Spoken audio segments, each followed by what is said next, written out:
Welcome to the Dojotalkpodcast. Please remove them shoes before entry. Master is here, and you still have not taken off your shoes.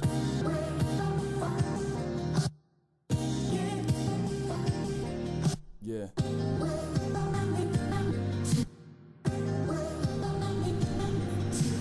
Living every day to define man's mission.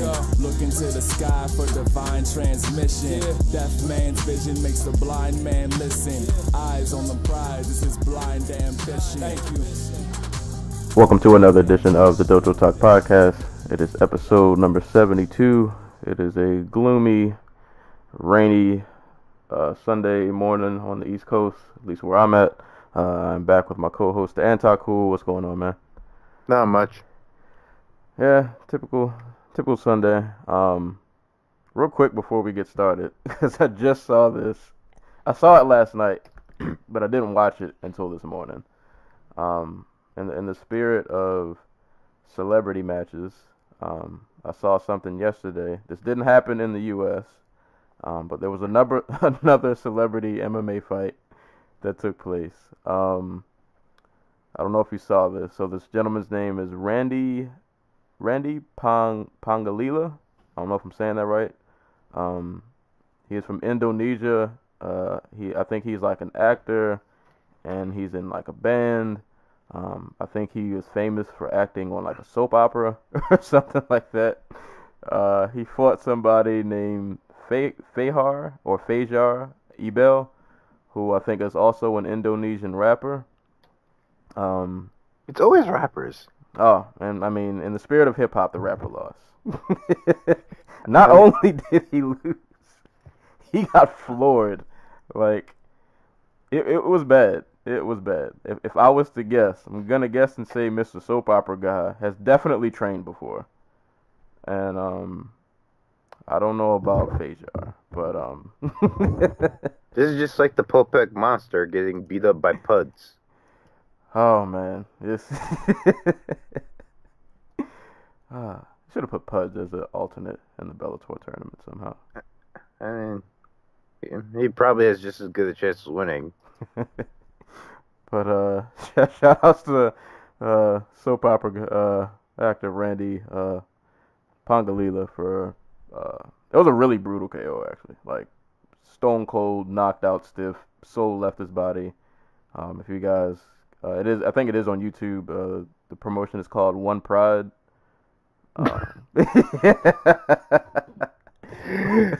Really?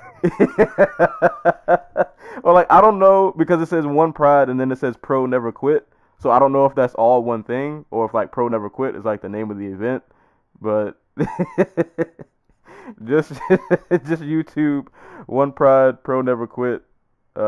Probably just put that in and then put celebrity match, and it'll probably take you to the YouTube page, and you can watch soap opera actor knocked out an Indonesian rapper. So. You see, that sounds like one of those like YouTube like that gets like those YouTube kids videos that get generated in like Southeast Asia, where they just mash a bunch of stuff together in the title that they think kids will like, and create like a program based on like that makes animations based on that. So, like, One Pride. I mean, it worked. It got him. Well, I will not reveal the sources of where I'm watching this fight because it's not on YouTube, but it made it to the front page. So, shout out to One Pride. I guess I didn't watch any other fights on the card, but yeah, that was the thing that happened. Even though I did, at least I'm gonna pat myself on the back. I'm normally terrible at taking notes for the show in terms of fight announcements, but I did a decent job, I think, this morning. You know what? I'll just do the Bellator ones, and I'll let you handle everything else. Bellator ones aren't all. Well, I didn't get a lot of the ones you had, so. No, all right. Well, I guess we'll start with the biggies then. I guess the biggest one that happened that actually became official, Brian Ortega. Frankie Edgar, UFC 222, that is now an official fight that's going down. Also on the same card, Cyborg versus Yana Kunitskaya, and also on the same card, making her UFC debut, Mackenzie Dern and Ashley Yoder. Continue on with, same card. Also, John Dodson and Pedro Munoz. As you all know, that fight kind of fell apart in the last event, but they have it rebooked. So that'll also be on UFC 222, and hopefully we don't get another weight cut debauchery or whatever. But hopefully the hotel they're staying at doesn't catch on fire or wherever the hell happened that Pedro Right. Munoz was complaining about. Right. The hotel has running water, good towels, all that, good hotel stuff you need that somehow affects your weight cut, but whatever. Thiago Santos versus David Branch will be on UFC Fight Night 128. Also on that same card, Corey Anderson versus Patrick Cummins. Did those two fight already? If I want to say yes, but I don't think they would rebook this rematch. Why does it feel like they fought before? They were scheduled to fight. Okay. Because when I saw them, I was like, I feel like I've definitely seen this fight before. But it feels like a fight that's happened. Because at 205, I mean, no, I'm not even getting into it. that fight is a thing. Yushin Okami versus Diego Lima, UFC on Fox 29. Uriah Hall versus Costapalo, and Aljamain Sterling versus Brett Johns. Oh, what event was that? I did not write the event down. UFC Atlantic City. All right, so those are going down. Think that. Oh, and the last note, I don't know if anybody really cares, but Joshua Berkman, Alex Morono don't have what card that's on. I think as far as UFC fights, that's about it. Hold up. Let's see if the Nunes Pennington. Oh yeah. So Nunes and Pennington are in talks to headline UFC 224 in Brazil. I think that's in May. Side note, it's going to be the first major combat sports fight between two openly LGBT fighters. So watch the UFC find a way not to promote that. Michelle Water. Did you get Michelle Watterson? Yeah, and Courtney Casey. Yeah. All right. Oh. Well, this one's in discussion, but I forgot to mention before pre-show. The UFC is discussing for Chicago CM Punk versus MMA media member Mike Jackson. Oh yeah. Yeah, I did see that. He's been Mike Jackson's been campaigning for this fight for like the longest time. For years. Yeah, literally for years. So I mean, good on him. I guess persistence is key. You see, if I'm Mike Jackson, I find somebody in the WWE who doesn't like CM Punk, and like and who has like a big following online, and I just go with that. Hey man, whatever you're doing, it's working. He has a podcast also, actually. That's pretty good. I think that's it. Just Invicta 28. It's announced. It's headlined by Janessa Moradin, who, if I remember correctly, is the woman. What's his face? Hannibal Buress paid to have his face on her trunks. What? Yeah, like when she was supposed to make her debut, she had Hannibal versus. She was supposed to have Hannibal Buress's face on her trunks. He was like, you know what? I like Invicta. I'm gonna sponsor one of their fighters, so I'm gonna just I'm gonna just pay her to have my face on her trunks. Shout out to Hannibal Buress. That's the one she ended up missing because of I don't remember if it was weight or visa issues, but she's gonna be fighting for a strawweight title against Viana Jandaroba, fellow Brazilian. BJJ. I want to say she's she's won championships, maybe not like a world championship, like a state championship. It's still pretty good. She's beaten the likes of Claudia Gadelha and Amanda Nunes in like straight BJJ tournaments, and she's really good. Same card, Mizuki Inoue will make her return to competition after tearing her ACL. She fights Milana Dudieva, and we're also going to be seeing the Invicta debut of Pearl Gonzalez. She's going to be fighting Kaylee Robbins. And that goes down on March 24th. Hopefully I still have Fight Pass by then. They caught me this month with the $9.99 because I didn't cancel it. But if I still got it, I'll definitely give that a look. I forgot about poor old Bellator sitting over here. All right.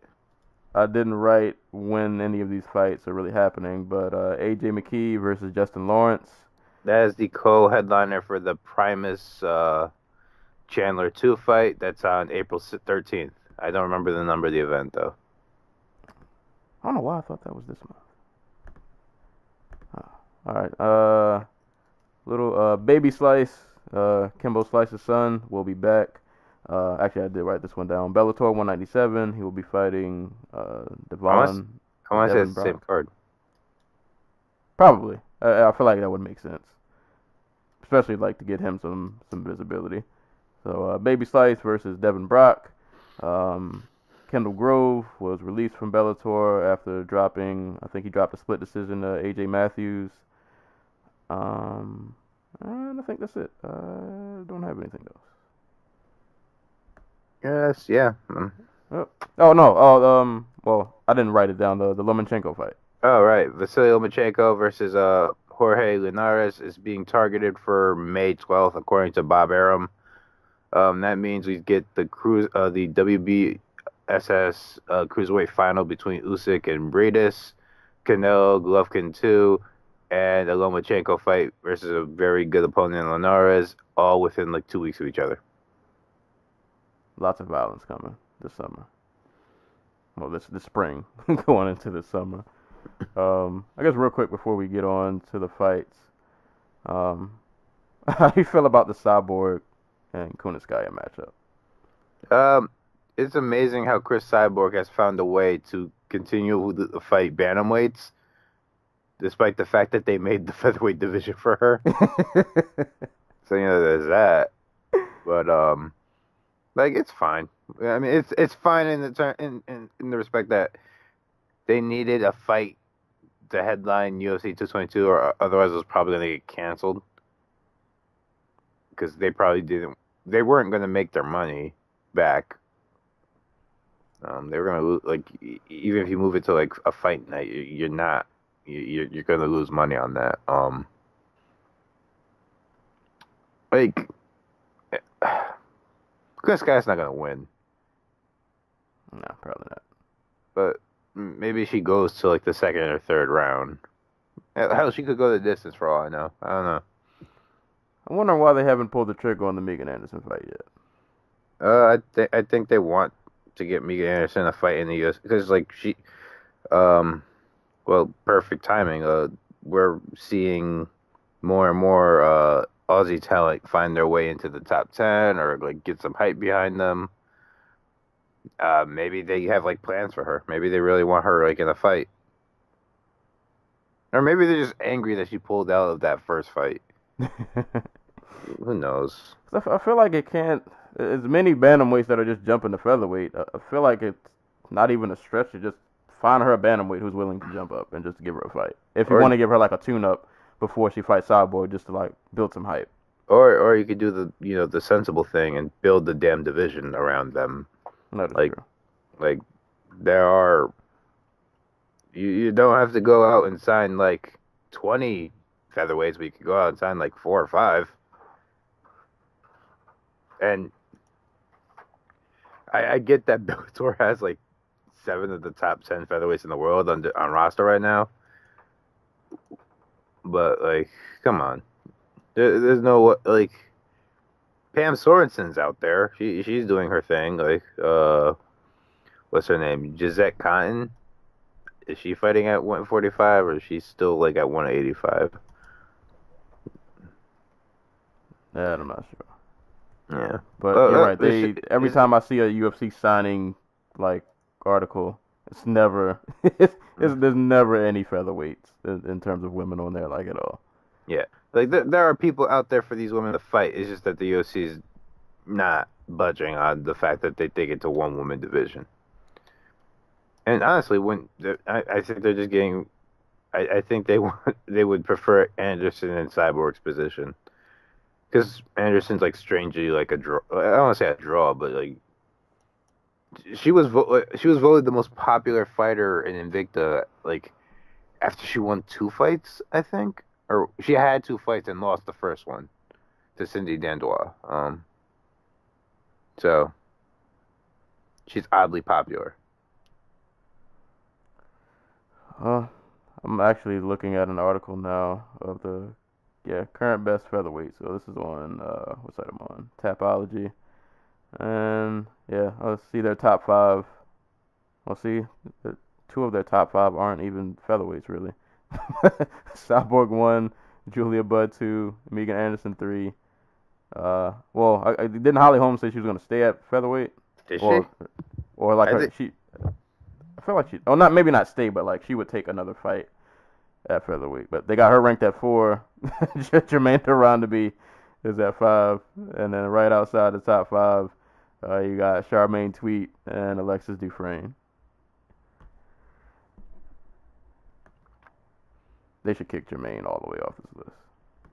I mean, she said herself she's not a featherweight anymore. Yeah, we got to get her off this list. But I don't know. We'll see. I just thought that matchup was kind of interesting. I think I'm just more so just waiting to see when Megan Anderson finally. I just want to see her fight at this point. Like, I just want to make sure she's still fighting. I just feel like I haven't heard her name in a while, and we'll see how that goes though. But that should be at least still entertaining. I'm pretty sure we mentioned it before. But thoughts on Ortega and Frankie? I have no idea. All I know is Edgar will be winning until he's not, and that's how the fight will play out. Yeah, it's not a far-fetched take. I'm sticking to my guns of what I said that Ortega will be champ by the end of this year. So I'm gonna roll with Ortega, but it is not gonna be an easy fight. This is not gonna be an easy outing at all. He's probably gonna spend. I forgot. No, this is not a headliner, right? Co-headliner. Oh, see. I feel like 5 rounds would do him more favors more so than 3, because I feel like he tends to be a bit of a slow starter. Yeah. And against Frankie, that's probably not a great idea because you could easily drop 2 rounds fairly quickly and then find yourself in a bad spot in the third. But we'll see. I'm rooting for Ortega, but that's gonna be real. That's gonna be a real interesting fight. Yeah, that's pretty much all the news and notes, things that have happened this week. So I guess we will just jump on right into this card that went down last night. So last night, UFC 221 went down in Perth, Australia, headlined by Luke Rockhold and Yoel Romero.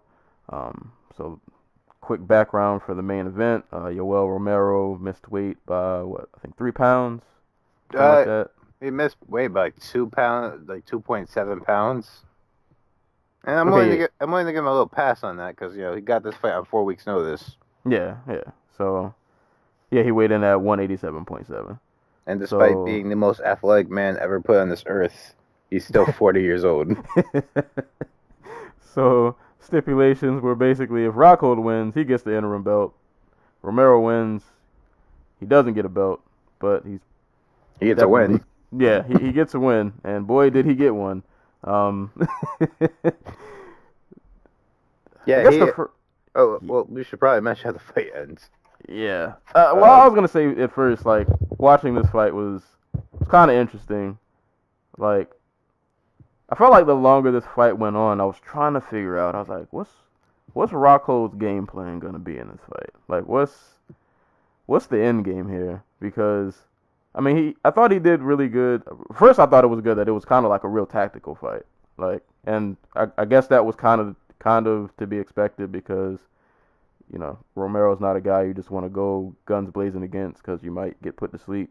Well, that happened anyway, but, you don't want to speed up that process.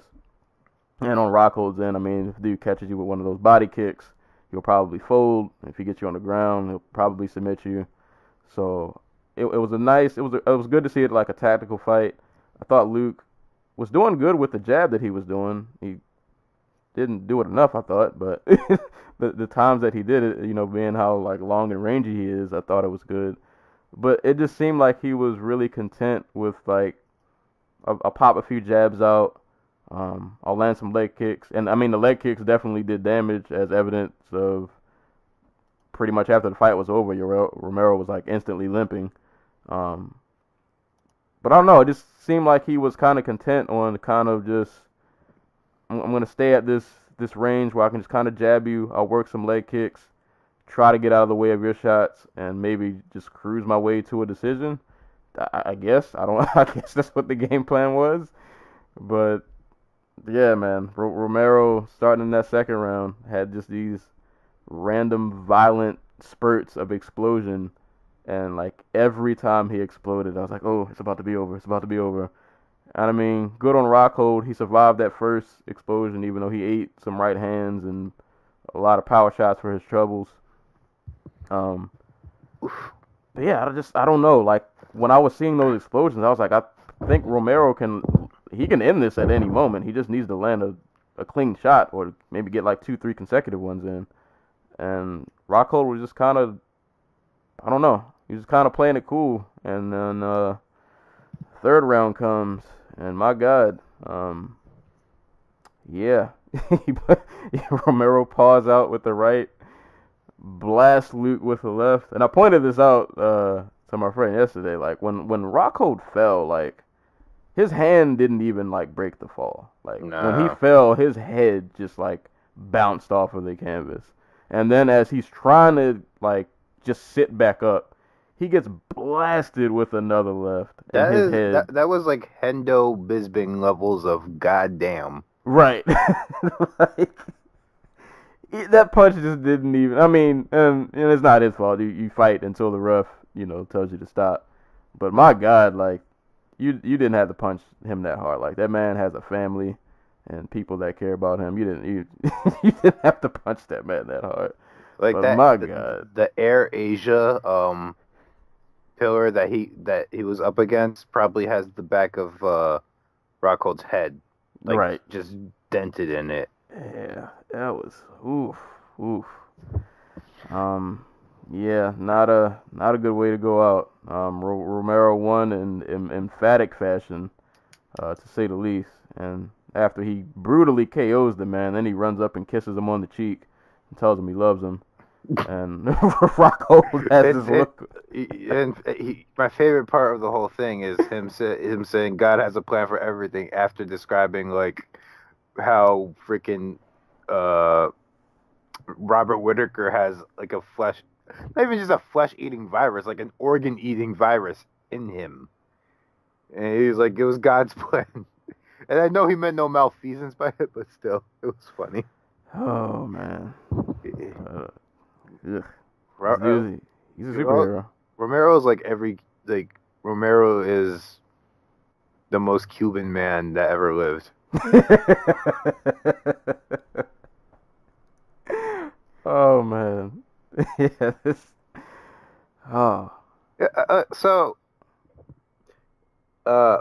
Well, first off, I knew Romero was going to win this fight because I've been going like back and forth on it all week. Like I picked Romero, but I wasn't sure on it. But when he missed weight, I knew for sure that he was going to win because that's the only way justice works in MMA.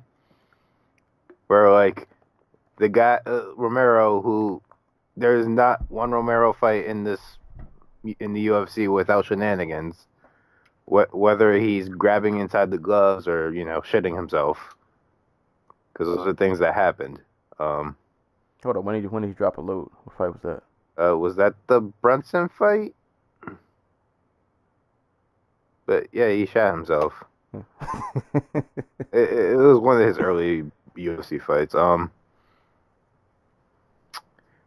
But as soon as this fight opened up, Rockhold was not throwing any body kicks, was not trying to like kick at Romero's arm to try to numb it up a little bit so it was a little less fast. He was boxing and he was shooting out the leg kicks, and that's basically when he was going to lose. Because you're not going to win a tactical battle with Yoel Romero, because that relies too much on your reflexes and your timing, and I don't think there's anybody who has better timing in the UFC than Yoel Romero. Like the flying knee knockouts, the big powerful counters that he uses to put people away. Like them shits are timed sublimely. Like the dude has eyes, you know. Right. And Rocco was doing nothing to try and tire him out. Like he was just trying to out kickbox him, especially the boxing part. And like you said, his jab was better than it's ever looked. His boxing was better than it ever looked. It just still wasn't enough. The sequence that put him away, the double jab into the like he feints the jab twice. Rockhold backs himself into the cage, and he tries to hit a check hook as he's exiting, but he ends up turning right into the overhand left that Romero uses to put him down. It's just he's not a good like the boxing has always been the weakest part of his game. He is only a good striker. He's only a efficient striker at kicking range, and he wasn't doing that enough here. Like this fight reminds me of the Machida fight, where Romero's boxing and kicking with Machida, and he's kind of coming out on top, and then he just decides that the fight's over and just like goes hard as fuck. I mean, when you have the force of God behind your punches, like you can just kind of do that. Yeah. Like, I want to end it. It's over. I didn't realize that Romero's head coach was the Cuban national team's Taekwondo coach.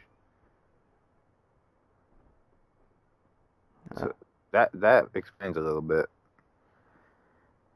Yeah, this I feel like it's not really a ton to analyze other than that KO was just it was just brutal. Like it was just so brutal. And yeah, I didn't. Yeah, I guess it was just weird. Like you said, like his jab looked really good, but I was just like, I don't know. What's your end game? Like, how are you planning on finishing this fight, or are you just content to just try to cruise to a decision? But I guess whatever game plan he had, it did not work. And I guess now do we have to get Romero Whitaker too? I guess like that has to happen now. There's nobody else Romero probably won't start. I mean, quick side note: Robert Whitaker beat that man on one leg. Right. Like, he is really fucking good. And that was the only.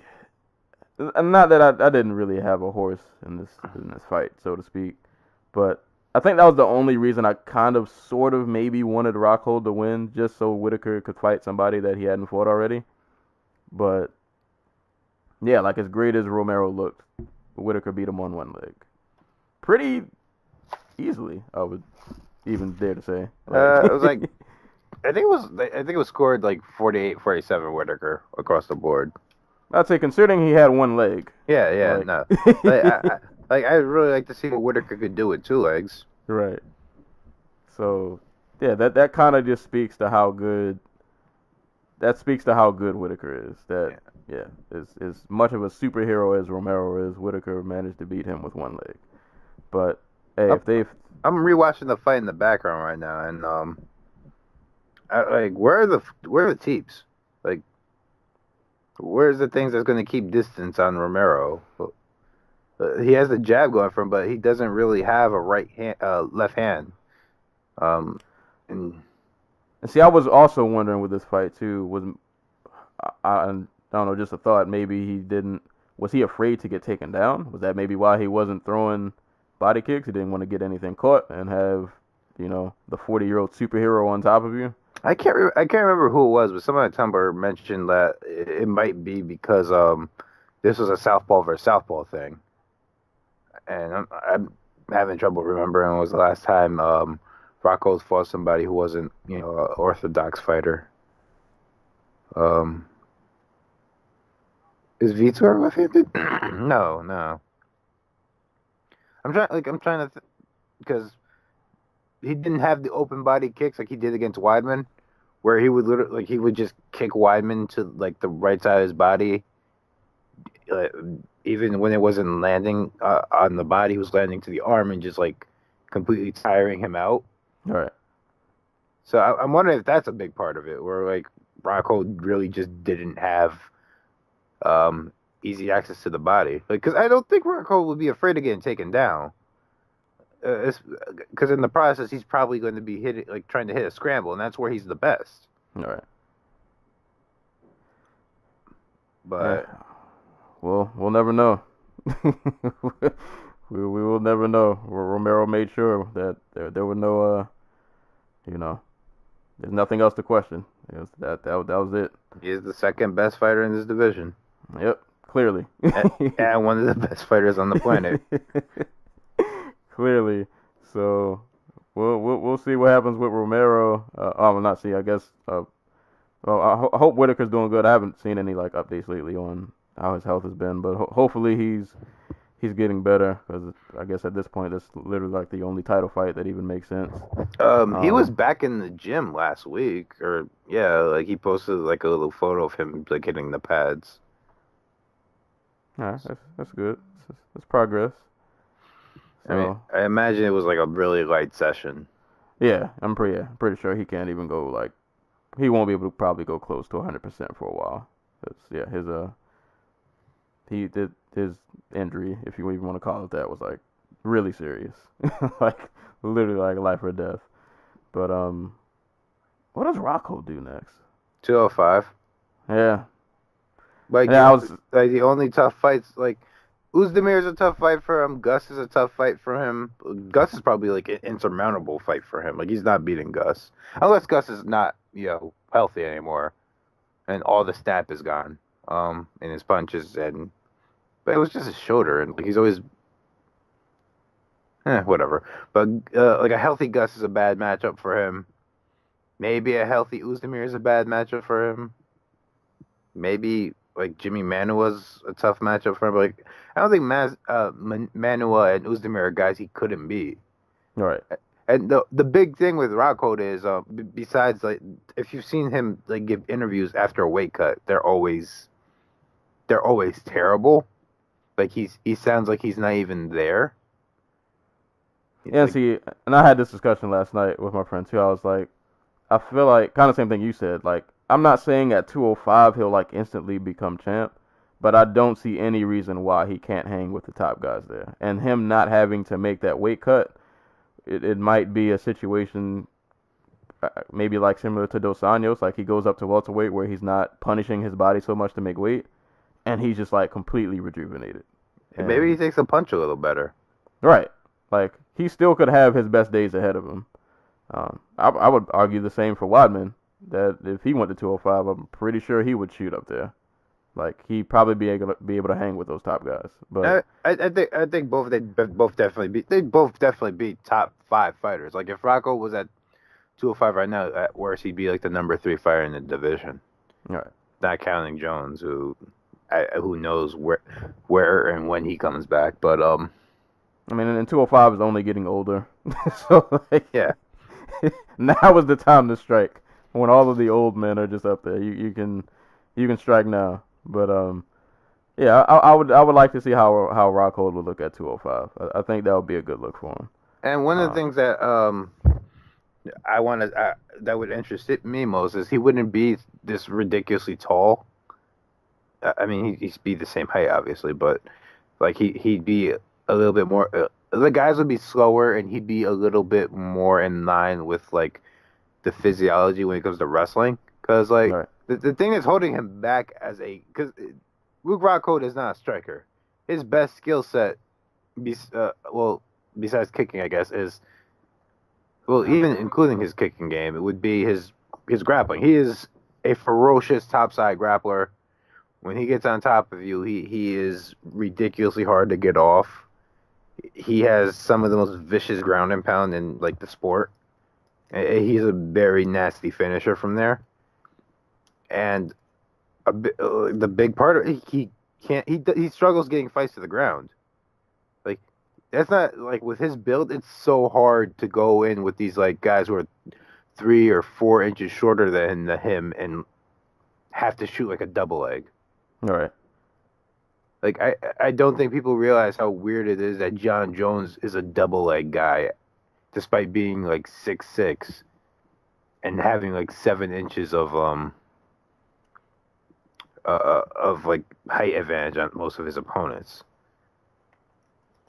So just to see him go up into 205, where most of the guys are going to be like 6'2", 6'3", and he's going to be a little quicker than most. He's going to be quicker than a lot of these guys, and maybe that opens up the double leg game, or maybe that opens up like the double leg game for him. We'll see. Whenever that next news of his next fight comes out, because I mean, at this point, the only other fight I would love to see him at middleweight. I still want to see him and Jacare run their fight back.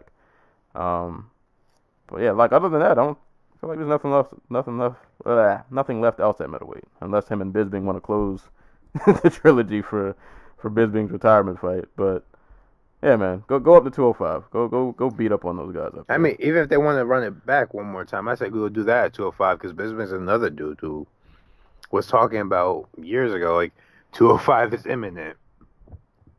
I'm just gonna make one run at the title, and if I can't get it, I'll go to 205. He just ended up winning.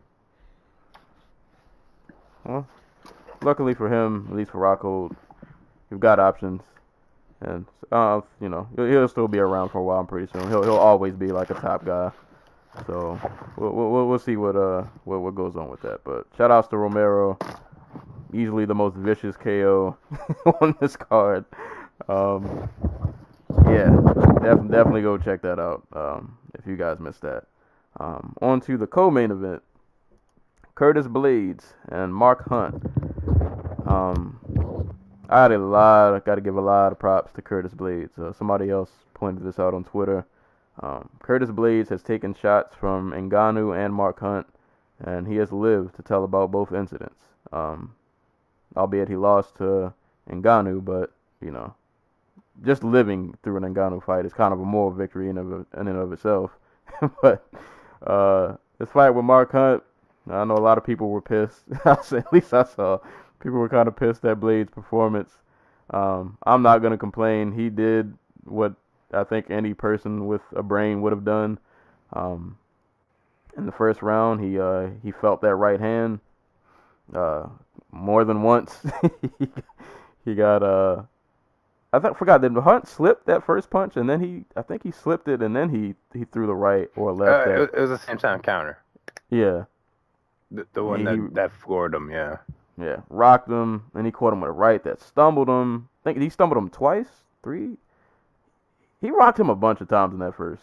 Like, there were a lot of bomb right hands that landed, but like Blades has some amazing just like recovery, because he got staggered after the one blow. Like literally, I think he was down to one knee. He managed to get back up and still had his wits about him, and it hit a nice level change when I think Hunt had went for a left and he ducked under and went for a takedown.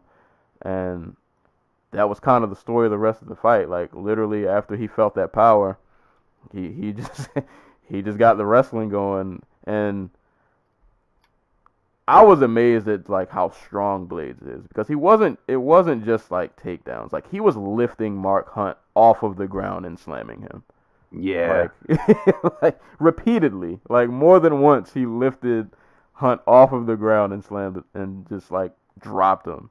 And yeah, he just did what he did enough to win the fight. Like he felt the power, he got takedowns, worked ground and pound. I kind of wish he would have like worked to like pass guard more. He ended up getting full mount like right at the end of the fight, and he dropped some. Well, he got full mount a couple times.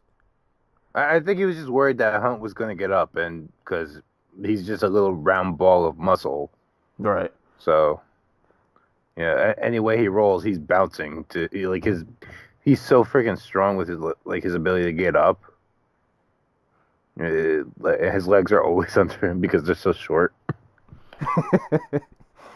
But yeah, man, he survived some adversity, to say the least, and worked the takedowns, worked the ground and pound. And I mean, the fight after the first kind of went how I thought this entire fight would go, where he would just use his wrestling to just tire Hunt out and just kind of beat him up until he got his way to a decision. So eventually that is what happened. He just had to survive the first round. Yeah.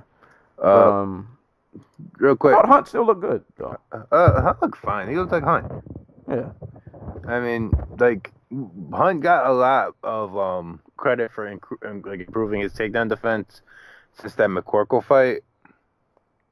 But like going up and down the list of dudes he beat, it's Chris. I could not even gonna pronounce his name right. Chris T, Ben Rothwell, Chet Congo, Stephen Struve, JDS, Bigfoot, Roy Nelson, Fabricio Verdum, Stipe Miocic. Oh no, the dudes he beat. So no Verdum, no Miocic, but Bigfoot again, Frank Mir, and like Derek Lewis. Like besides Lewis and Roy Nelson, how many guys really have? How many of those guys actually shoot for takedowns? Like, I guess Bigfoot too, but one of the Bigfoots he fought was Bigfoot after they took his TRT away. Yeah. Bigfoot, literally one of the handful of fighters who probably needs TRT the most.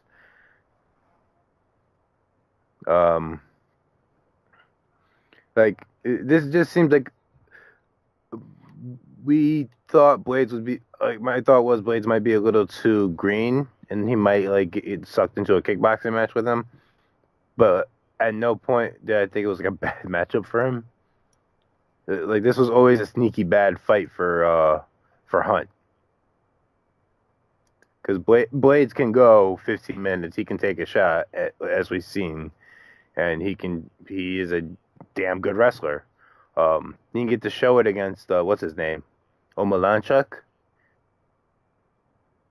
But I think that was in part because they were working on, they were fine tuning his striking game, and that messed with his wrestling game. And he's had a year to work on that now. Mm-hmm. So, you know, he is primed and ready to go. Yeah. And Also, he has some talking about guys with fantastic eyes. Like he has some really good eyes on him. He is really smart.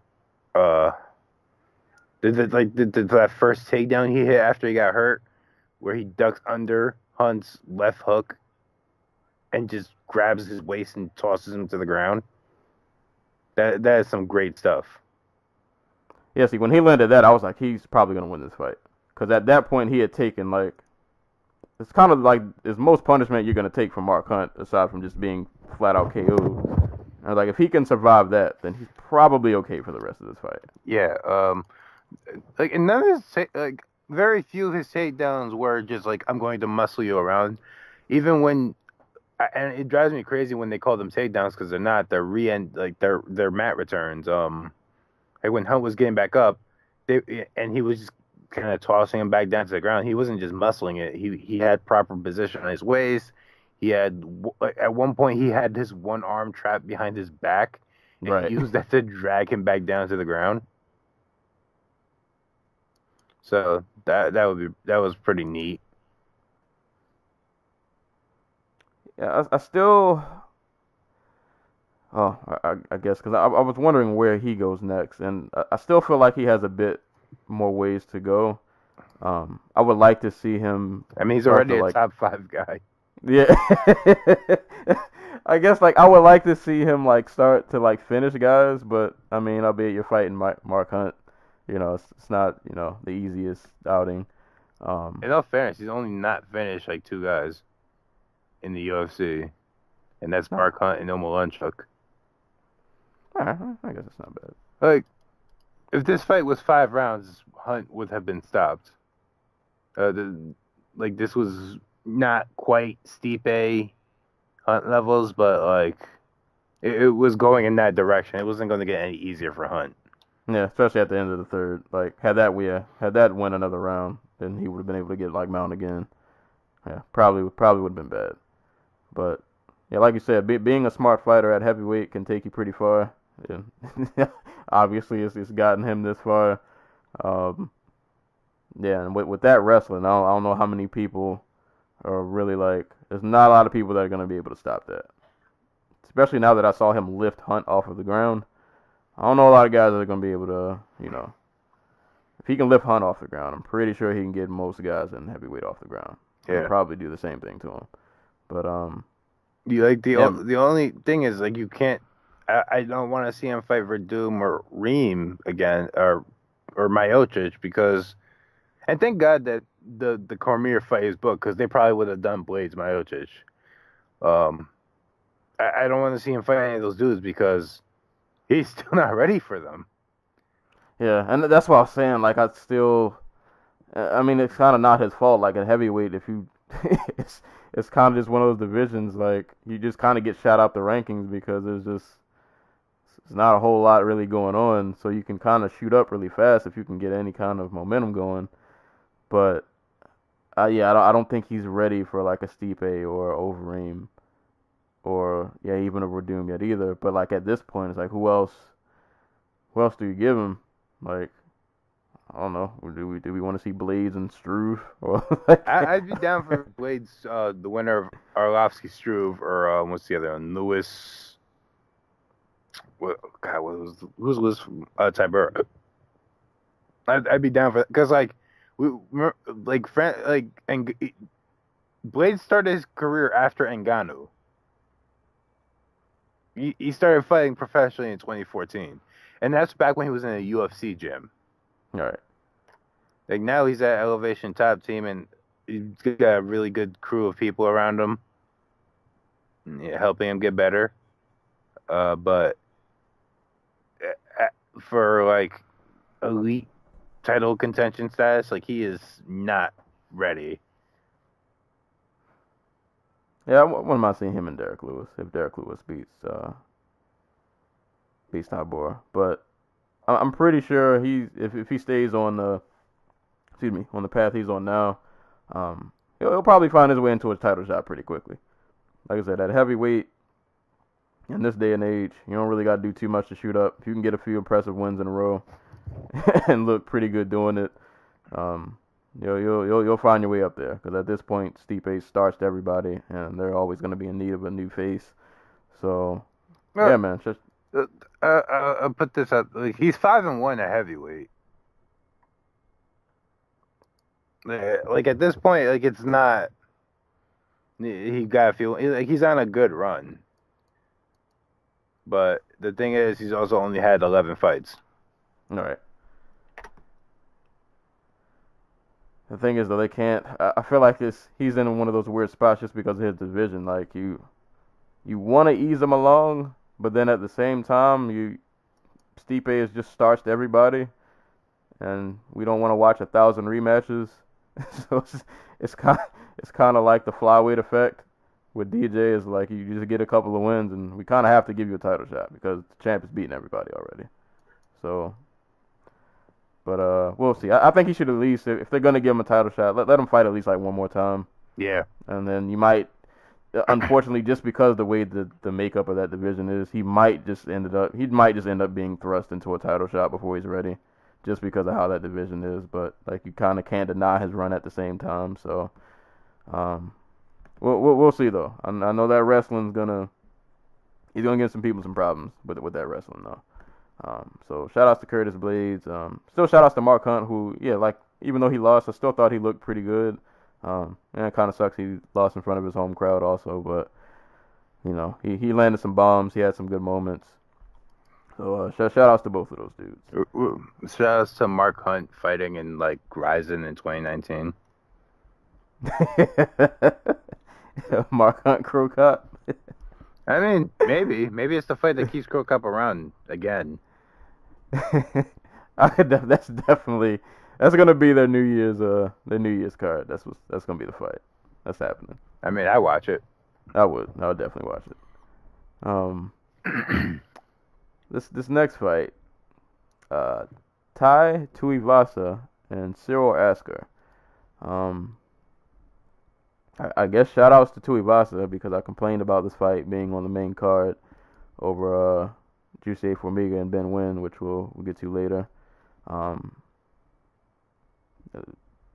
not gonna say I apologize because I still feel how I felt.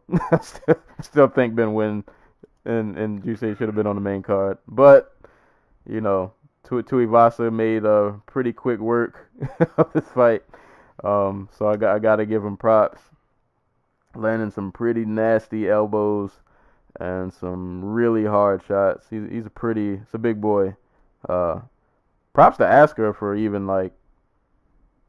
I thought he would have went down way earlier than he did. He managed to survive some of these barrages that got thrown his way, but eventually it was just kind of too much.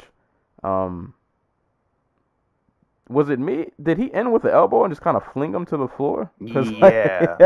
The last, he, like the KO blow. I mean, obviously it was a culmination of all the strikes he was taking, but like literally the ending sequence was like he ate an elbow, and he was still like kind of standing, and like Tuivasa just kind of like pushed him to the ground, and that was it. Like the ref just saw enough. But I mean, it was a good stoppage, obviously, because he ate a ton of unanswered strikes before that. He was kind of just curling up. So, props on the ref for stepping in. He didn't need any more punishment, but yeah. Come on, ask her. Not even one takedown? Like, Asker got hurt, and I immediately assumed he was going to go for a takedown, because, yeah. That's how Asker's won his 2 fights in the UFC. Like, Dmitry Smolyakov and Young Jung-Hoo, like, he took him down and beat them there. But no, like, he just got hit and just froze up along the fence. And like you said, Tuivasa, like, ridiculous arsenal and onslaught there of elbows and overhand rights and body shots and, nasty. Like, are we sure this dude isn't Mark Hunt's son?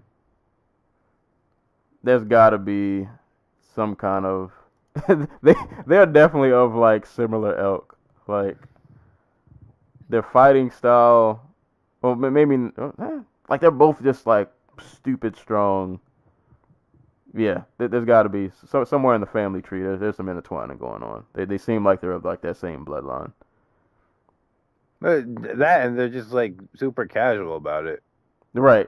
Like, this is what I'm supposed to do. And it seems like he really enjoys himself when he's out there. So that's awesome to see. Can we talk about how he drank a whole beer out of some dude's busted Adidas after the fight? So apparently that's a thing in Australia. So I saw that on Twitter. Like, there's a term for that. I don't remember what it's called though. But like that's unless I was being trolled, I don't know. But I saw somebody repost that. Like, apparently that is the thing though. Like, that's something that I guess they do. Australia's weird. Yeah, probably shouldn't be drinking out of sweaty Adidas, but Like, you think somebody like took that off, or like they brought it specifically for him to drink from? That's just see. I only saw like a GIF of it because I didn't see it in like real time. So I don't know. Like, I don't know if he got that from the crowd or like. Drinking beer out of one's own shoe is ritual sometimes in take-out parties and events in Australia, where it's referred to as a shoey. There we go. That was the term. Shoey. Australian MotoGP rider Jack Miller celebrated his first Premier Class victory by drinking champagne out of his shoe. Huh. You see, I've seen it for like... I want to say I've seen it for like at weddings. Or like the groom will drink out like his new wife's stiletto or whatever. Or heels. I don't know shoes. But I don't think I've ever seen someone just do it out of a busty old shoe. Well, I guess after you get a win like that, you feel on top of the world. You can do whatever. Let's hope the shoe didn't stink too bad. I hope he brushed his teeth. Right. Definitely need to apply the Listerine after that. But yeah, man. Shout out to Tuivasa. What's his streak? He's on a streak, right? He won the last fight. I'm pretty sure. He's 8-0. Yeah. Or 9-0 or something like that. UFC heavyweights. New faces holding it down. So yeah, I'm pretty sure he'll be back soon. Like I said, anybody at heavyweight, and he's only 24, and being 24 at heavyweight is like being 21. I don't know, but he's got all the time in the world on his side. Yeah, slow build. Just let him murder people. All right, and yeah, we still don't know if the dude can go more like into a second round. Because if anybody saw his fight with James McSweeney before his last one before he got signed to UFC, he looked like he was about to die. Like he was dead tired. Like the only reason that fight didn't go to the second round was McSweeney got hurt and like he quit between rounds. I think like he had like a knee injury or something. But Oh yeah, all his fights are first round finishes. yeah. Well, we'll see. Eventually, somebody at heavyweight will give that cardio like a real test.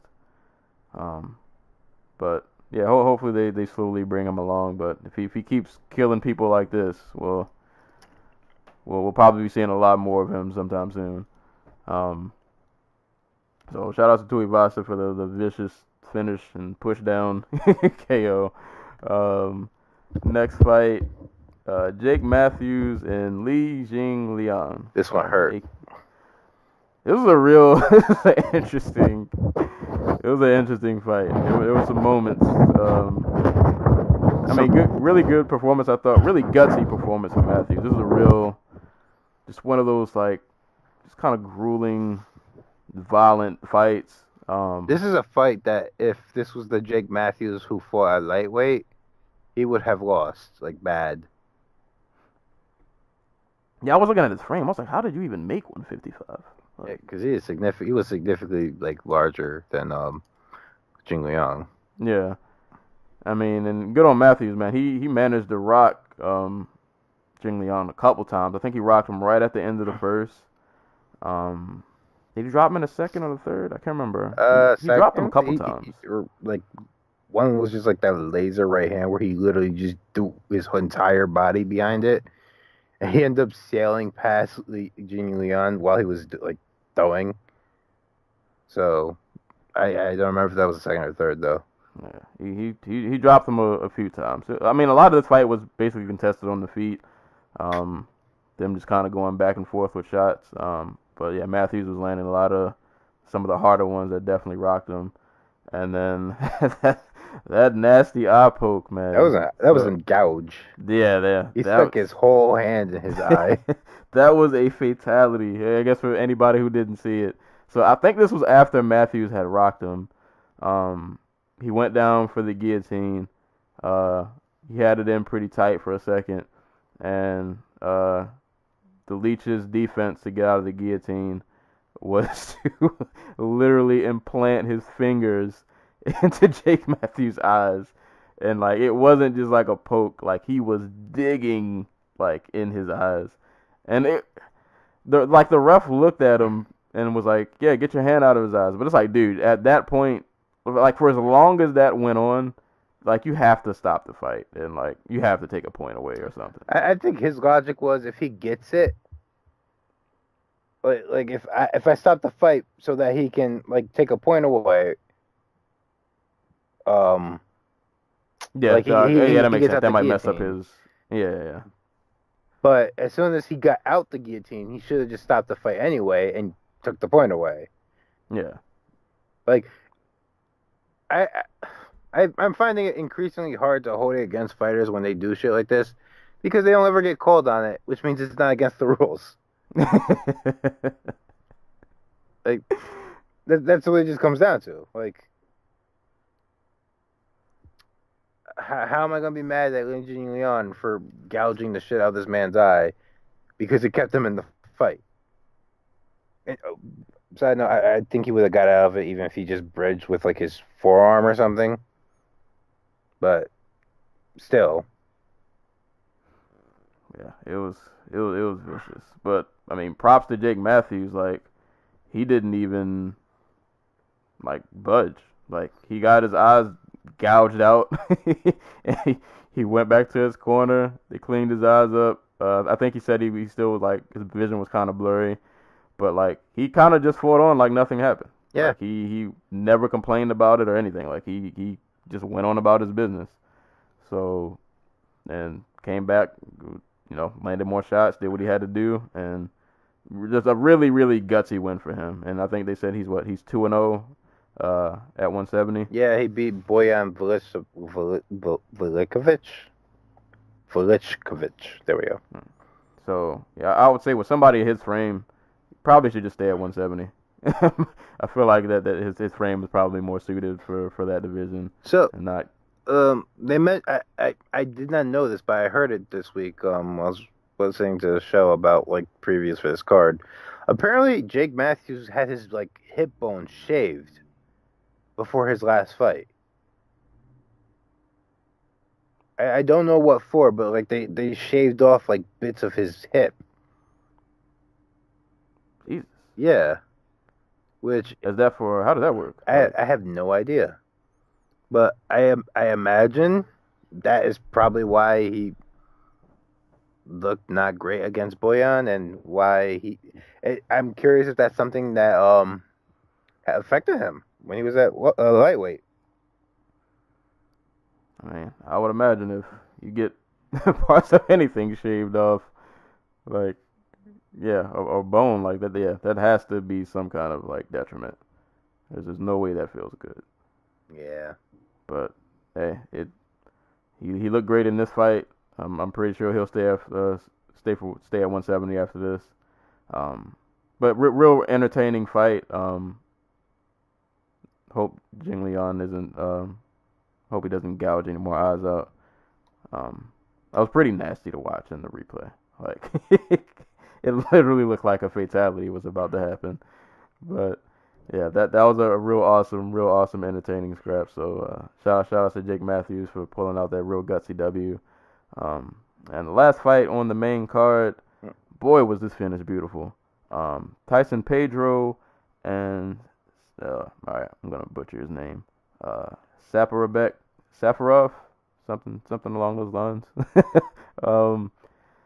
I don't even remember most of the fight. I just remember the finish of Pedro yanking Safarov's arm for the Kimura for a brief second. Safarov was on top, but he just kind of yanked at it again and ended up reversing position. And then when he put his leg over Safarov's head and just like he was close to just ripping this man's arm off. It was such a beautiful finish. Such a beautiful finish. I don't have much to say about it, to be honest. Because Safarov is not a good fighter. Like, and I'm not trying to be mean about it, like especially after a loss, but like he is he's big and he's tough, and that was not enough to carry him past Tyson Pedro, who has like an actual ground game and is a competent kickboxer. Right. And oof. Like nice Kimura though. Yeah, that Kimura was nasty. So yeah, that was like a really awesome way to kick off the card too. But shout outs to Pedro, somebody else at 205 who isn't 80 years old. Well, I think is he alternating wins and losses? Then he lost his last fight, right? He lost to Latifi. He lost his last fight. I think he won the two before that. Yeah, he lost to Latifi, but before that he TKO'd Paul Craig and he submitted Khalil Roundtree. So we'll see. Pedro's another one of those guys at 205, young guy who's kind of on the come up. You know, not ready for like elite competition, but you know, just somebody like worth keeping an eye on to see what he could potentially become. But beautiful Kimura finish. That was really nasty. And that was pretty much the main card. Main card was pretty good. Like I was actually overall. I mean, we'll get into it later, but I enjoyed this card. Like overall, it was a lot better than what I guess I was anticipating it to be. Well, but the thing was never action. Like Jingling Yang. Wow, I just fucked his name. Jingliang, Tyson Pedro, and Tai Tuivasa are always fun fighters. Pedro got a soft touch. Tuivasa got a soft touch. And Matthews, I guess, was like the surprise of this because like his last fight was him basically diving on takedowns as often as possible. And here he was just out for blood. All right. Literally. So yeah, that was the main card, which was a pretty violent main card. And I guess continue on to the prelims. As always, it's the part of the podcast where my memory starts getting a little sketchy. Some of these fights I only watched once, so I don't remember them that much. Dong Hyun Kim and Damian Brown. Dong Hyun Kim won a split decision. And yeah, this is one of those fights I kind of don't remember much, other than it, I guess, being kind of like a kickboxing match. Yeah. I was not. I was not paying very close attention to this fight. While it was happening, but from what I can remember, it was a very tentative kickboxing match, and Damian Brown just didn't look comfortable either leading or like he couldn't find timing on like Maestro to counter him, and Kim just ended up like just landing more as a result. So probably not the firefight they were expecting when they made that for the prelims. The prelim headliner, I should say. Well, yeah, shout outs to Young Kim for getting that win. This next fight I did pay very close attention to. UFC debut of one Israel Adesanya against Rob Wilkinson. People who didn't know, Israel had a lot of hype going into the fight. Very accomplished kickboxer, also undefeated in MMA. Kind of got popular, at least in the MMA world, for beating the crap out of Melvin Gillard. Which is a really weird way to get popular if Right. you're a middleweight. Right. I always forget that was a middleweight fight. But yeah, he got a nice little highlight over Melvin Gillard. I mean, but even before that, he was a very accomplished kickboxer. He had fought in Glory. Like, dude's a really just dynamic striker. Really just a good fighter, like, overall. Like, a really special talent. And I really enjoyed watching this fight. And I guess, like, what I look for in like, new guys or prospects or whatever you want to call them, I like seeing guys have to go through some kind of, like, adversity. I mean, because obviously, like, you get some prospects, who will just come in, floor everybody, and then they face that first person who offers, like, any kind of resistance, and they might kind of just, like, shut down, or, it might not go too well for them. And this fight, I thought it was good to see Adesanya have to fight off takedowns. Like, Wilkinson was doing all he could and I mean, he did get him down a few times, but, like, Adesanya was doing pretty good of, like, being able to pop back up, like, not being on his back for, like, any prolonged period amount of time. Also did good, like, in the clinch against the cage of, like, not being dragged down, or if he did get dragged down, he would get back up. So I thought that was good to see, because what I didn't want to see happen was, we have this highly touted striker. I mean, and not to just diminish his talent, because I think he's also, like, a brown belt in jiu-jitsu. Is he? So it's not like, I think they mentioned that during the broadcast. Didn't I know that? He's some kind of brown belt, I think, in jiu-jitsu. So, like, it's not like he's strictly just a kickboxer and, like, he doesn't have any other skill sets. But, I mean, obviously, striking is, like, his main thing. But point being, he managed to get through the adversity of dealing with somebody who was not going to make the fight easy for him. And eventually, once he got his striking going, I mean, there's not much else you can do. And what I like about him is, as opposed to a guy like, say, like a Gokhan Saki, who's, also known for kickboxing, he's more of, like, just, like, this violent, 100%, all things go when I strike. I'm shooting to kill. Israel is very, like, calculated, very accurate. He's not wasting a lot of punches or just winging all these crazy power shots. Like, it's really accurate. Everything's timed well. He does really good, especially, like, at this fight, once, like, it primarily became a striking match that he eventually just won. He does really good at being at a good enough distance to where I can hit you, you're not going to hit me, or I'm just going to kind of just slightly lean out of the way so you'll miss, and then I can catch you. Yeah, man, it was just a beautiful tactical, like, striking match of him eventually, once the takedowns were not a factor anymore, he just kind of just picked Rob apart. And I like the variety in his striking, jabs, body shots, knees. Like I said, everything was just really methodical. And eventually Wilkinson just found himself in a bad spot after eating just a barrage of just like unanswered shots. And I think was the last shot, I think it was a knee. I can't remember. Yeah, I can't remember. I just I remember. I don't remember it being like a clean knockout. I remember him just kind of wailing on him until like Wilkinson just couldn't stand up anymore. Yeah, he had him. Okay, yeah, I'm watching now. He had him against the cage, and Wilkinson is kind of just like trying to bob and weave out of shots, but Israel is just doing a really good job of just picking his spot, throwing when he knows he's gonna land. Yeah, he landed a knee. He threw a couple punches. He landed a right. Landed another knee. Landed another right. And yeah, Rob is just kind of like trying to bob and weave, and then like he caught him with a body shot, and he just kind of dropped, and that was it. But yeah, real just methodical, just like picking apart of Rob Wilkinson, and then good mic work in his post fight. Yeah. Yeah, people really loved that. Like, he was, what was it? He said, I'm a dog. I just pissed over the yard or something like that.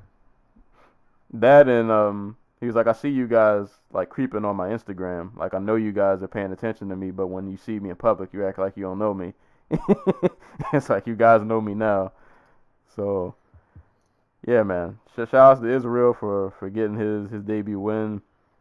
One thing though, I was wondering like watching this fight, cause I think he is a middleweight, but he came in underweight at this fight. Yeah, he came in at like 182, 183. So that if he's gonna stick around, he might need to put on a little weight. Yeah, I was gonna say. I mean, against the the lower level of the division, his just talent that he has will probably get him past those guys, just because a lot of them they're not gonna be able to hang with him on the feet. But man, when you start getting to not even just like top 10 or like fight a guy, I don't know, like a Tim Boach, just one of those dudes that's just like really just strong.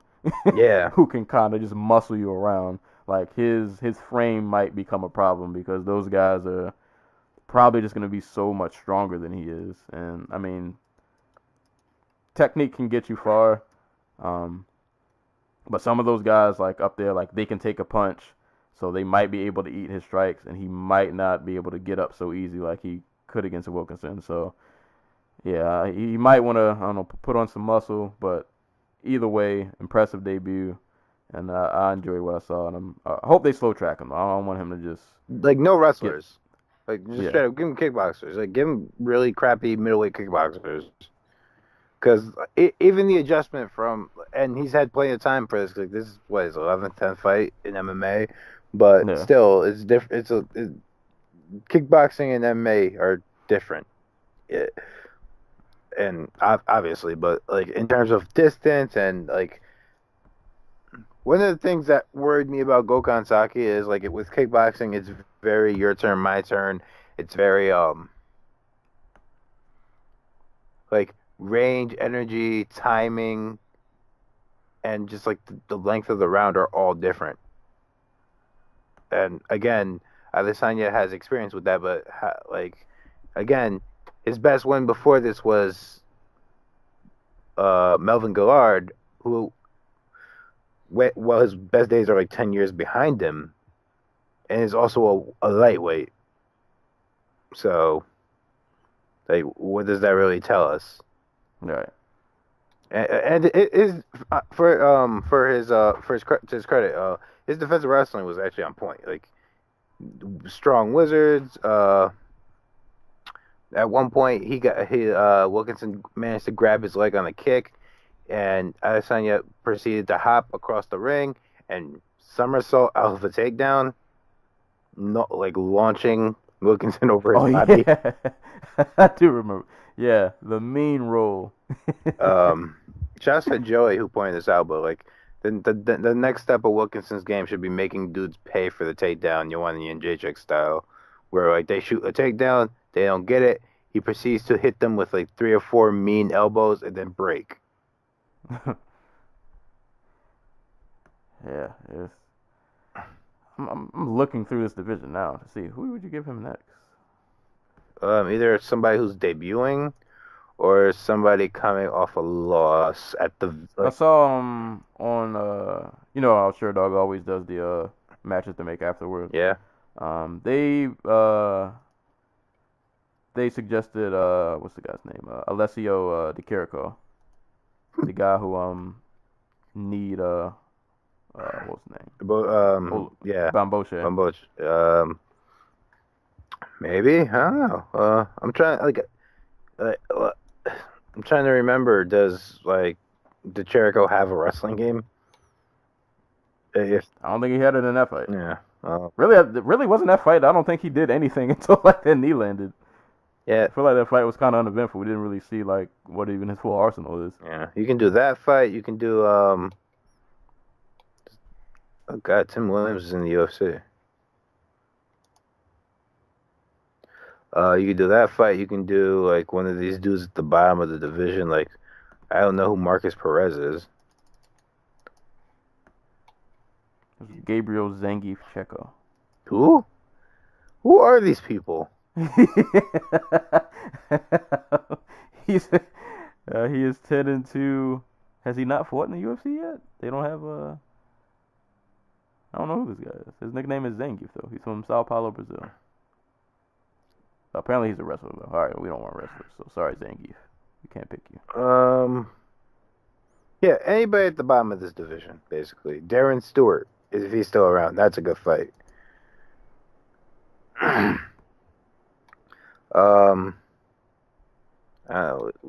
can't even remember how Martin Vittori fights except ugly. Like him, I remember his fight with Omari Akhmedov, and it was fun, but it was also like just some of the sloppy shit you'll ever see. Not Andrew Sanchez. He's still around. Wrestler. No. Or you don't even have to match him up with somebody still in, like, currently in the UFC. Go sign somebody off the regional scene. Yeah.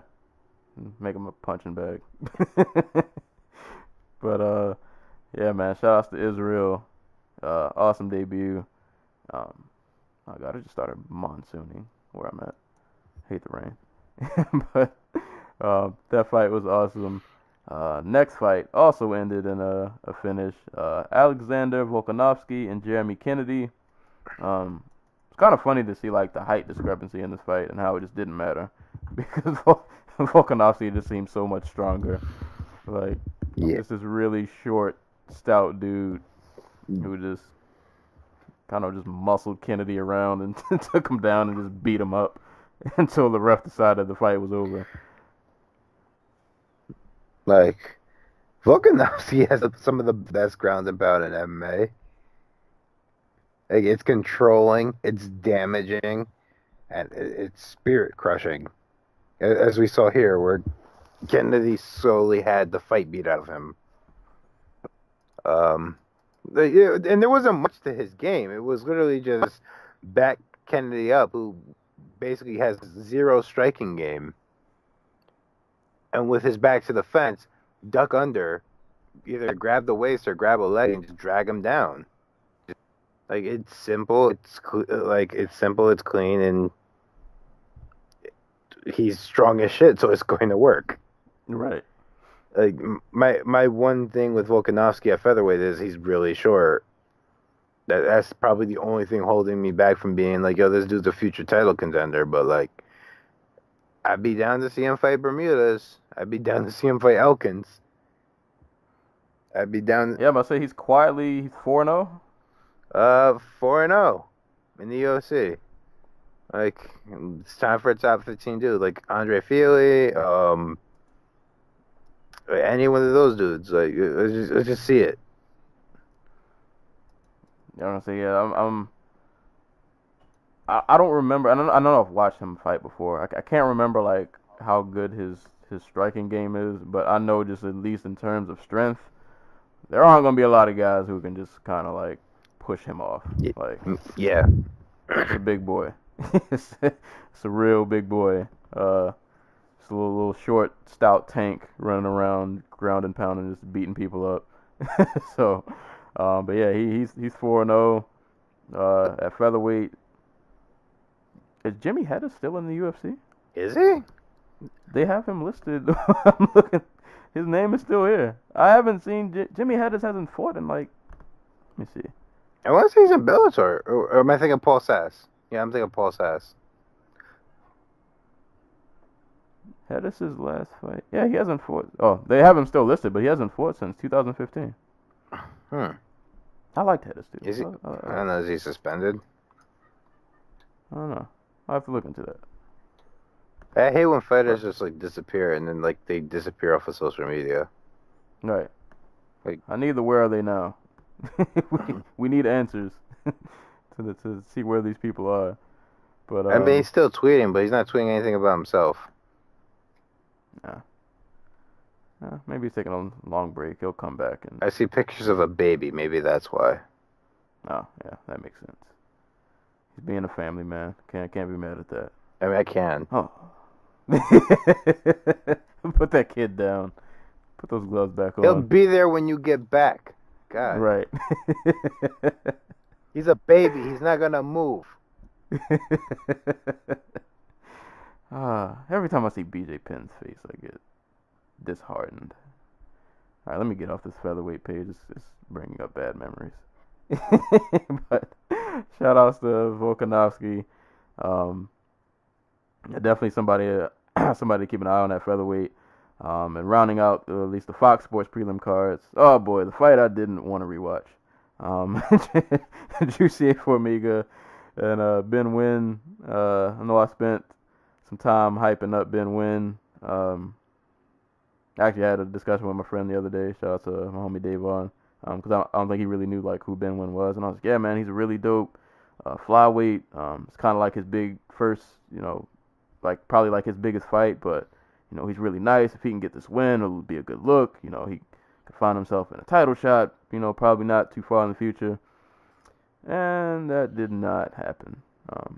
Just a Formiga who just Right. all of a sudden has a fire under his ass.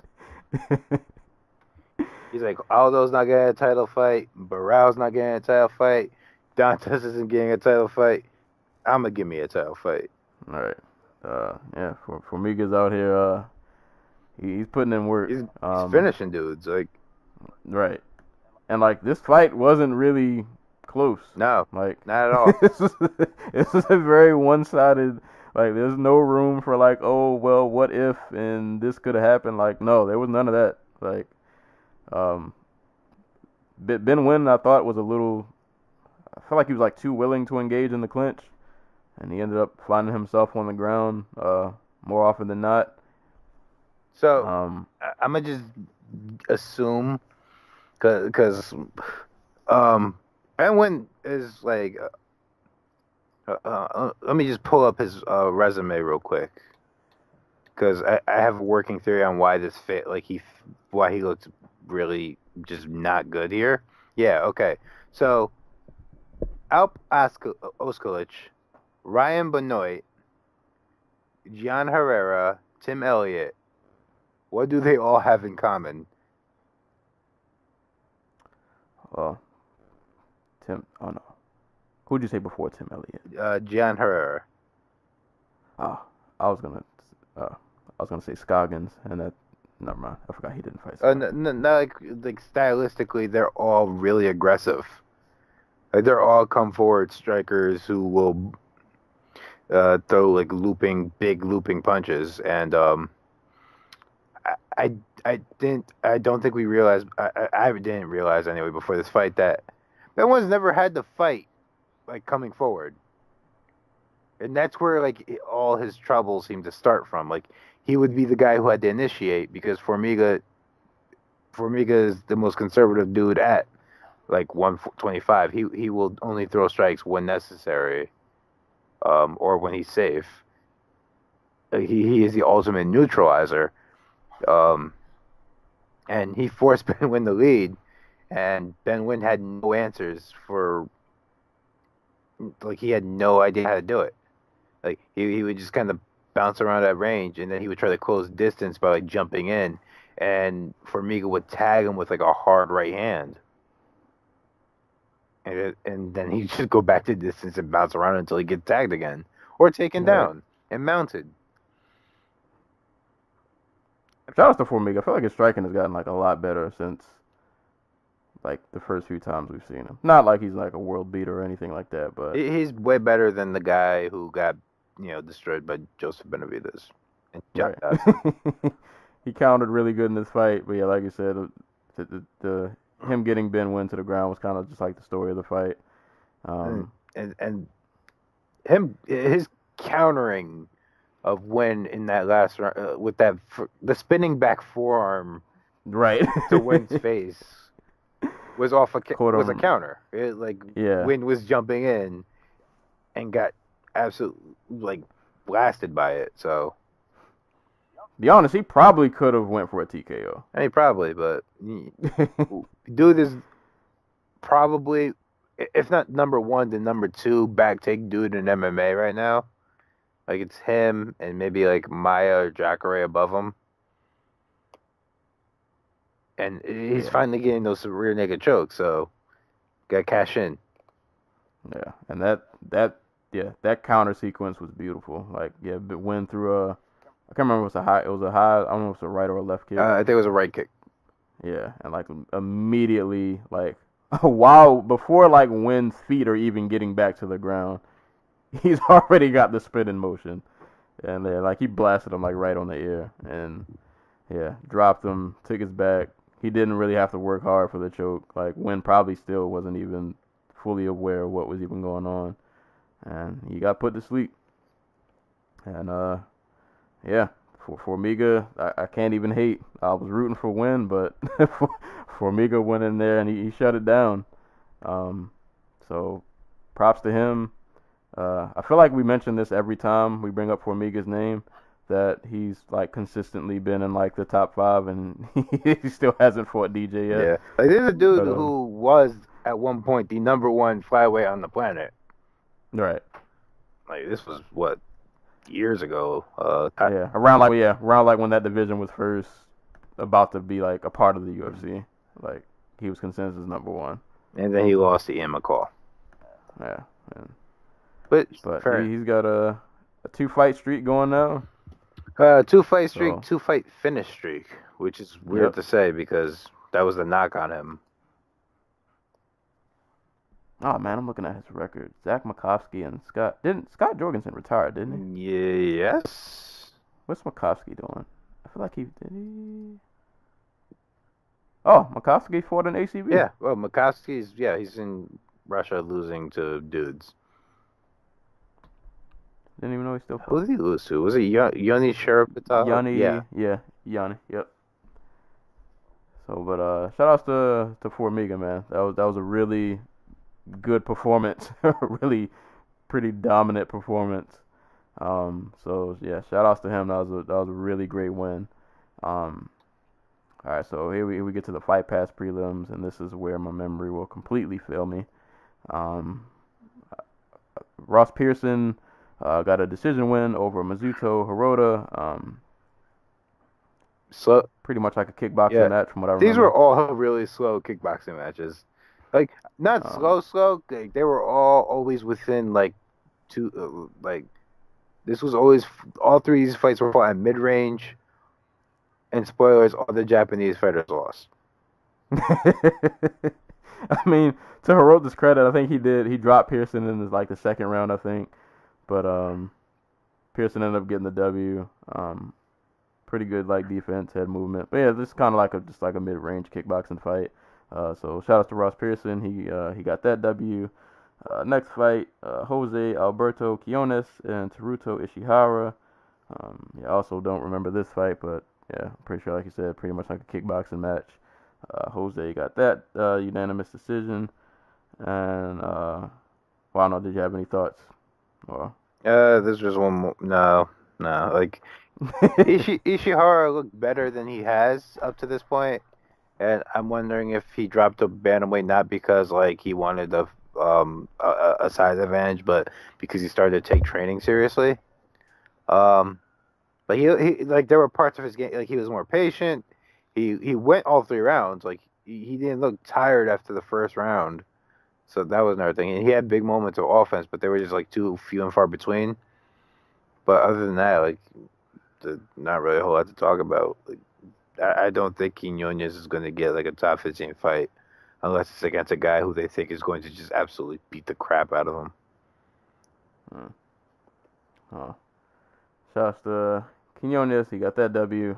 And the last fight was Luke Jamo. Jamal got a decision over Daichi Abe. Um, that fight, I'm not even sure if I watched it. It was an okay fight. But, Like Abe beat the crap out of Jamo in the first round. Jamo comes back in the second round and is just being more creative. He's not staying in the pocket with Abe. Like when Abe tries to engage, he steps out of range instead of trying to like move his head.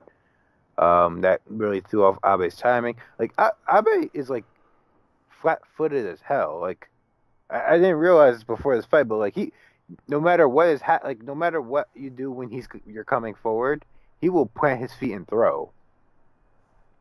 Like, there's no like I'm going to pivot and throw, or I'm going to step back and throw, or like I'm going to try and stop you. Like if you're coming for his waist, he'll throw an uppercut at his waist. Guess he's just trying to do kill shots. Yeah.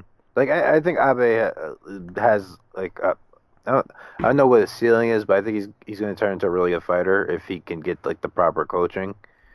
But Jamo was just like, which is fun. This is funny because Abe, his whole career up to this point has just been beating guys with like 18 fights on their resume. Jamo's like the first dude who didn't have 18 fights on his record before fighting Abe. But like Jamo was just like the more experienced dude. Like when something didn't work in the first, he changed it up, and Abe never caught up. Oh wait, I just remembered something. There was in the second round. Abe did land the right hand that hit with the knuckle, but the knuckle was close with the thumb, but it was like the knuckle of the thumb. But Jamo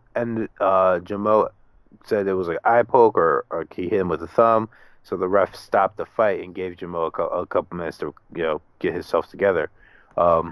If that punch had been scored as a punch like it should have been, it probably would have Abe might have been able to stop the fight. So just a little bit more of shenanigans on the ref's behalf. Nothing gone wrong. Oh man, but yeah, that was all of UFC 221. Pretty solid card though, man. Like I said, I enjoyed this a bit more than I thought I would have. Nasty KO in the main event.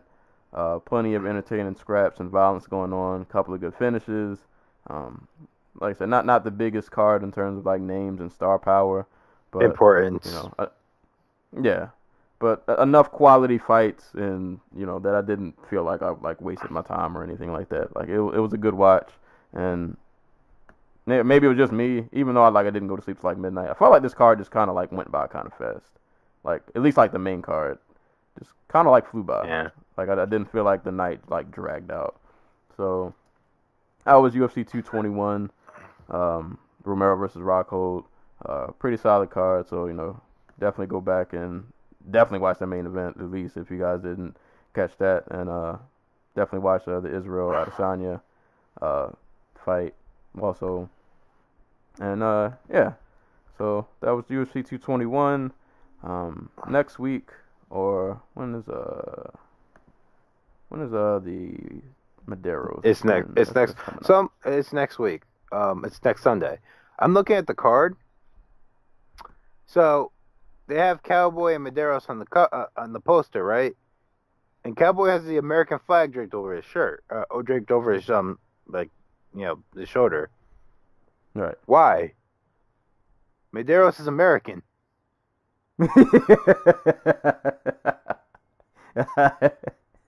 I have no idea. I don't know who's ever and then in charge of promo. I don't know. That's Yeah, because in Medeiros he's Hawaiian, Yeah. right? Yeah, I don't know. This is I have no defense of these things. Oh yeah, I do see it. I do see it. Yeah, he's got the flag. I don't know. Maybe that's no, that's his thing. Well, because they have the same thing. If you look at the poster, they have the same. Well, all right, it makes sense because Tabora's not from here, I mean, they could at least, right? yeah, I'm he's assuming. Polish. Yeah, That makes sense. I don't know. Somebody in Like, do they think he's UFC Do marketing. they think he's Brazilian? They're right. That's what I'm saying. Like somebody in WME or Endeavor, whatever they're called, they just saw Medeiros' last name and just assumed he just wasn't from there. So yeah, good go WME. The world's only good ally fights next week. Sage Northcutt. Hey, the savior. He has come to save us from ourselves. He's the true hero that we all need. Fighting Thibaut Galbi. We also have Let's see. We also have a women's bantamweight fight, which is increasingly rare. And I am looking forward actually to that fight. Sarah Moras and Lucy Pudilova. Oh no, hold on, I lied. Wrong fight. I lied. A completely wrong fight, wrong division.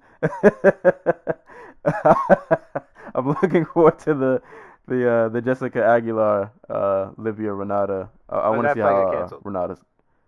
What? Hannah Souza broke her hand. Oh my god. Oh god. Hopefully they sign somebody and like they just have her face Jag. Yeah. I really like watching her fight too. Really Curtis Melendez fighting. That is true. All right, that's something to. Oh, I'm really bummed out. I did not know that fight got canceled. But yeah, all right, Melinda and Alves, that should be good. I'll be looking forward to see if Melinda can add another head kick to his resume. Joby Sanchez is back. Got bounced from the UFC after going 1-2. He beat Takeki Matsuda, but he got knocked out by John Herrera. Yeah, he fought Wilson. He's pretty close. I think he knocked him down. And that was like his debut fight on short notice. I was really upset when they caught him, actually. But he's back. He won 4 in a row, and now he's back. And 2 of them were on Dana White's Contender Series. No, Kamozi's little bro's fighting, or big bro, I don't remember. I wish they kind of weren't related, so we just had 2 random Kamozis in MMA. Who is Geoff Neal? I want to say he was on the Contender Series too, and he won or something. He was in LFA. Oh, he fought once in LFA. Yeah, he was on Contender Series. He won at middleweight, and now he's back at welterweight. I got James Vick, Francisco Trinaldo. We didn't mention Derek Lewis, Marcin Tabora. That's kind of once again another one of those cards where it's not like super huge on star power, but you got some young guys. The whole, and I'm pretty sure this main event will be pretty violent. I'm pretty sure this main event will deliver. Yeah. So got that coming up. So, yeah, like I said, a lot of fights happening between like now and like the end of February. I mean, we still got Stevens Emmett. Still got the Cyborg fights in March. We still got the Bellator heavyweight quote unquote. Oh, this one is actually the legit heavyweight match. That's still happening this month. That's next week. It's on Friday. Oh snap! That is next. Oh snap! There we go. Heather Hardy versus Anna Juliton and Patricky Pitbull versus Derek Campos 2 is also on that card. Nope, and McGeary. Oh, and Taiwan Claxton. So if he's the dude with spinning back spinning. Oh yeah. Okay, yeah, I was trying to remember who that this was. flying knee or something. Yeah, he was on the prelims, right? Yeah. I think. Yeah. Okay, yeah. Because I think he kicked off. That was a nasty. According to this, he's opening the main card this time. So tune in, y'all. Also, Glory 50. Oh, who's headline? I want headline for what I'm assuming is the ESPN card will be Harutz Grigorian and Mirthal Groenhart fighting for the welterweight title. And on the super fight series that'll air on UFC Fight Pass, Sidachai will defend his lightweight title against Christian Baya, who is fighting out of Ghana. Wait, what? No, that's Angola. All right, I screwed up. Those are two different people. Sidachai fights are always worth a watch if you guys really just watch glory cards in general. They're normally always like pretty entertaining. I've never been disappointed in them. And we also got some heavyweight a heavyweight tournament going on, so if that's your thing. And then, well, if anybody's interested, boxing, biggest fight of one of the biggest fights of the year so far, I want to say. George Groves will be fighting Chris Eubanks Jr. in the semifinal for the World Boxing Super Series Super Middleweight tournament, and it'll be for the WBA and the IBO world titles, I think. That's going to be fun. I expect shenanigans. For those who don't know, Groves is the dude who fought Carl Froch in front of like 80,000 people at Wembley Stadium. Also got some EBI. I think Polaris is next week. Speaking of, didn't Jake Shields just have a grappling? He's about to. Okay. I thought I wouldn't. Oh wait, it might have already happened. You might be right. Yeah, it might have happened. Oh no, wait, it's next week. Okay. February 17th, UFC Fight Pass. And the homie Jose Shorty Torres, he's gonna be fighting on Friday. Oh yeah. So, peep that interview. Hint. Exactly. There's a lot of good shit next week. Yeah. And hopefully after he, I'm assuming, he gets that W. UFC call should hopefully be in his very near future. They're going to Chicago. Why the hell not? Right. Like the stars are just aligning too perfectly for you to not, sign this guy and have him on the card. So there's a lot of crap going on next week. God, like good stuff. I should say. Dan Garcia's fighting, and the dude, David Benavidez, the man with the 20-punch knockout, will be rematching against Ronald Gavril on the undercard for Garcia Rios on Showtime. So, might have to watch that. Nashawn Burrell versus Albert Tumanov at ACB 80. That's a fun. Good to see Burrell still's around. I'm glad he's still around. Doobie still makes dates. So, Ray Beltran versus Paulus Moses on ESPN. God, Top Rank is really spreading themselves thin. What else? If you're a fan of Olympic boxing, Joe Joyce, the 2016 silver medalist, will be having his second pro fight next week on Friday. Your call in London. I can't remember who he's fighting. And the best fight promotion, Alaska Fighting Championships, is a card on Wednesday. Hey. Tyson Duckworth, Patrick White, Maurice Mitchell, and Jordan Mackin. They're on Fight Pass, yep. Right? Yeah, buddy. If I'm around, not at work, we'll give that card a spin and see what happens. But yeah, I guess that's pretty much it for today's show. So real quick before we go into parting shots and shout outs, as always, you guys can listen to the podcast on SoundCloud, YouTube, Google Play. If you're on iTunes, please rate, subscribe, leave a review. Emails can be sent to dojotalkpodcast@yahoo.com. And if you want to follow me on Twitter, I am @SerialSensei. And you can hit up the Dojo Talk Podcast Facebook page also. So I guess time for parting shots and shout outs. I need to start writing these down because I felt like I wanted to throw a shot at somebody and I cannot remember who. So instead of throwing a shots, I'll just give a few shout outs. Shout outs to one Roy Jones Jr. who fought. Welcome to AP Bio. Oh god, this ad is killing me. Sorry. Roy Jones Jr. who fought, I guess, his alleged final boxing match. I think that was on Saturday. Thursday. Thursday.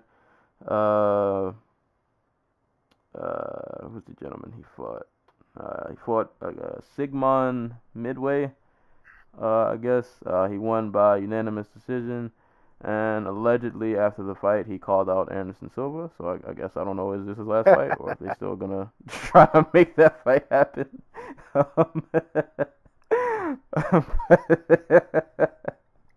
But shout outs to Roy Jones, and I mean, we laugh, but I mean, like, for people, if you didn't watch boxing, like Roy Jones Jr. in his prime, that dude was like, this man was like nearly unstoppable. Like, he was like one of the most talented fighters I'd like ever seen. Like, this dude was a absolute beast. Him fighting now at like close to like 50 years old, I don't really know how I feel about that, but yeah, man, Roy Jones Jr. will that dude was in his prime years, man. He was something to watch. So shout outs to him for getting his quote unquote final win. Also shout outs in the spirit of Black History Month. Honor somebody who, most of the time when people do Black History, they always talk about people who have, since, passed, and nothing wrong with that. But I will give a shout out to somebody who's making history, and they are young, alive, and well, and, probably have many great years ahead of them. Shout outs to Jordan Greenway, who is the first African American in Olympic history to be on the U.S. hockey team. So I think he's like 20 years old. Dude is like, what is he? Wow, I can't find the article. Dude's like 6'3" or 6'5", like 220, something like that. Dude's like built like a linebacker. Yeah, he's 6'5". He's actually still, I think, technically in college. As he's drafted by the Minnesota Wild, but he will be on the U.S. Olympic team in hockey. So shout outs to him for making history. That's pretty awesome. And last shout out, I meant to mention this like 80 podcasts ago, so I'm extra late, and I know nobody in the world probably watches tennis, but I mean, somebody has to. They make a shit ton of money. Right. maybe none of our listeners watch tennis, but I don't watch it like all the time, but like certain people I'll go out of my way to watch if I happen to see them playing. But like Roger Federer won like his 20th major. I think now it's been at least like a couple weeks, maybe even like a month ago. So I just wanted to say, like, I feel like there's like this list of athletes who like your Jordans, your who else? I don't know. Your Brady's, even though I would hate to mention his name. Like your Jordans, your Brady's, like your Ali's, like those like top of the top like guys. And I think Federer has earned a seat at that table, like to be considered as like just one of like the best like athletes of like all time in like any sport. To win that many majors against the level of competition that he's faced for this long, I think is something not to be looked over. So really late shout out to him, but he's always somebody who, when if tennis is on and he's playing, I'll definitely watch. So yeah, shout outs to Roger Federer for just being this dominant for this long.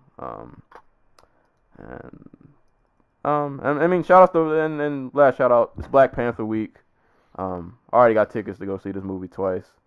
I'm going on Thursday. I'm going to get on Saturday. That's dangerous. That's dangerous to me. I'm fully committed. I've been waiting for this for a long time. I never thought Black Panther would get a movie. But yeah, I'm in there. I'm in there. Shout outs to everybody who thought the Black Panther movie was literally about the Black Panthers. Dude, I'm just waiting. I'm just like, if I was the president of Disney, that's how I'd get myself fired. Like, you show up for this Black Panther movie, all you get is 3 hours of Huey Newton, Bobby Seale. Oh man. Shout outs to all the outrage. So many people. They didn't know. You guys, the world, you guys have to do better. We have to do better. But yeah, those are my those are my shout outs. So shout out to Kayla Miracle of let me get her team right. The Lady Tigers, which is, I don't know what school that is, but the women's wrestling national championships were this week for those schools. And Kayla Miracle at 136 pounds won her 4th straight national title. I'm not sure if that's a record or anything. I honestly, God, don't know a whole bunch about the WCWA. But winning 4 times or anything is a huge accomplishment. She's probably going to make the Olympic team. Well, I don't know, because that's like the weight class that what's her name, Helen Morales, wrestles around. But point being, she's very good. And if I'm the UFC, I'm putting a 6-figure contract in front of her, being like, if you want to do MMA, come inside with us, because she's ridiculously talented. Who else? Wait, I had another shout out here. Shouts to Leslie Smith and Cajun Johnson, I guess, for just pointing out how little fighters have control over their lives. Leslie Smith started up another website trying to unionize UFC fighters, projectspearhead.com. And Cajun Johnson was brave enough to point out that the fact that the UFC doesn't pay anybody for their video games is kind of just obscenely disturbing. Wow. Also, shouts to Charles Preston. I'm just read off his thing. Activist, organizer, journalist, former City Bureau fellow. In the spirit of Black History Month, the dude has compiled a library of sorts for the writing, speeches, films of famous African Americans over the years, like I.W. Wells, Malcolm X. Well, I was about to say Nelson Mandela, but he's not black. African American, I should say. Harriet Tubman, Franz Fanon, Angela Davis, Nat Turner. Like, just if you want to learn about, this is the month to do it, obviously. If you want to learn about African American history, you should check it out. It's just look up his name, Charles Preston, on Twitter. It should be like the first result. Just a library of free materials, especially useful if you're in college. So check it out. There we go. Spread the knowledge, especially to you people who didn't know what Black Panther was. So you guys should definitely, you guys should be the first people clicking on those links. Did you see that the Black Panther soundtrack came out, and then there was a group called Black Panther who also released an album to capitalize on the people who couldn't be bothered to read the track list? Oh no. That's so shady. This is the era we live in. This is the Spotify era. Oh man, I gotta finish listening to that album. Actually, I got like halfway through it while I was at work, but I didn't get a chance to finish it. Look at you guys stealing clicks, and I wonder if their album is even like. You know who I gotta give a shout out to? Quincy Jones. Oh, I have not read it yet. I have not read it yet. I got it. Yeah, can you send that to me? I'll just keep it on my screen so I can read it. Oh man, yeah, Quincy. I mean, I've seen excerpts, and yeah, Quincy was if you guys want some TMZ of things that happened back in like the 80s and like the 70s. Did you see Richard Pryor's wife's thing? No, I heard about it. So she released a statement about okay, so for those who don't know, Quincy Jones had an interview with like Vulture where he just like in typical 80-something-year-old fashion, Quincy Jones has no fucks to give anymore. So he's just out there just like he is just out there throwing everything out there.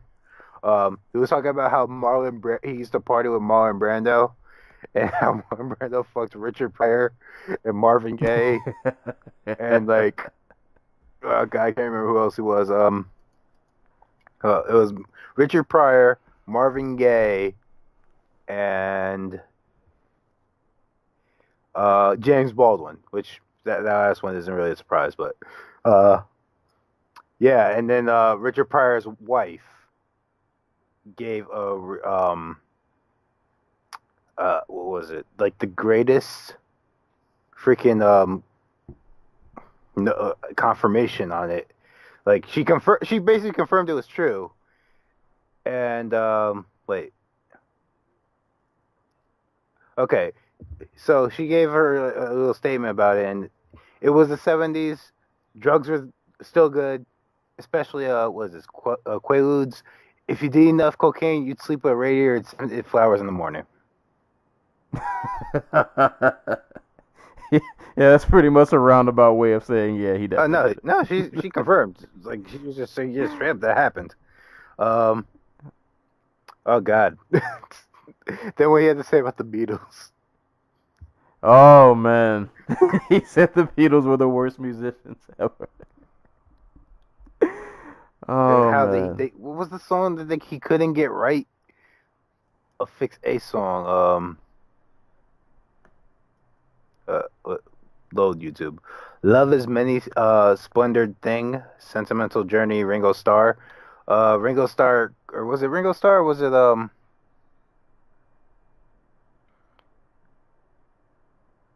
it was Ringo. And Ringo was like playing like the thing, and he couldn't get it right. And they had been in the studio for like 3 hours, just trying to get Ringo to play this like 4-bar thing he was trying to do for the song. And then they got a jazz dude to come in who Quincy was with. I'm reading the quote. And he played it in like 15 minutes. And then Ringo was like, "Oh, that isn't bad," and because Ringo had left the studio, and he's like, "Motherfucker, because that's not you."